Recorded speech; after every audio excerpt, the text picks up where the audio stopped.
One of the greatest obstacles to criminal justice reform in the US, I would argue, is the dehumanized image that most Americans have of people in prison. We're really taught from a very early age to imagine people who are incarcerated as ugly, mean, scary, not very smart, all sorts of negative stereotypes. And out of those stereotypes follow the ways in which we believe it's appropriate to respond to all the different social ills that we think of as crime, right? So one of the most important challenges, if you're trying to really bring about change of a dramatic fashion, in the criminal justice system, is to really transform the way the public imagines people in prison.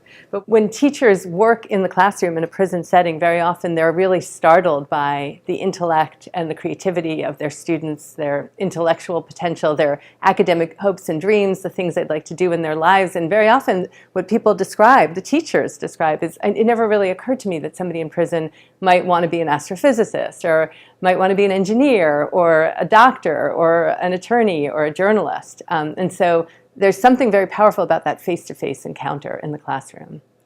So the benefits of education in a prison setting are really multidimensional. First of all, at the level of the individual and his or her sense of self, right? Really, there are a number of different aspects to that. First of all, people start to discover what they're capable of intellectually, which they may never have realized.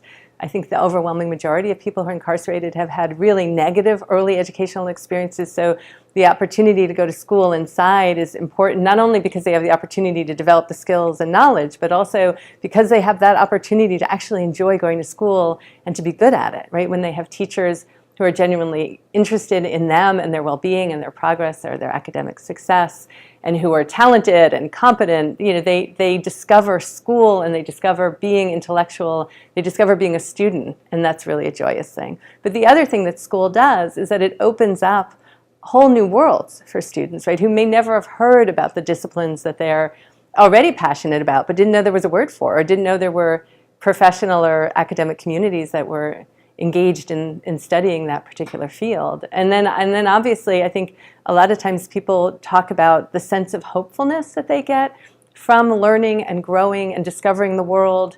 And there are other aspects as well. I mean, a lot of students talk about how powerful it's been for them to have the opportunity to develop relationships in the classroom, friendships with people who they've gotten to know and really bonded with in the course of their studies. And very often in California, in prisons, people are typically segregated by race. They have very little contact, primarily as a result of the dominance of gang culture. Students have very little contact with people of other races, and the classroom is free of all of that.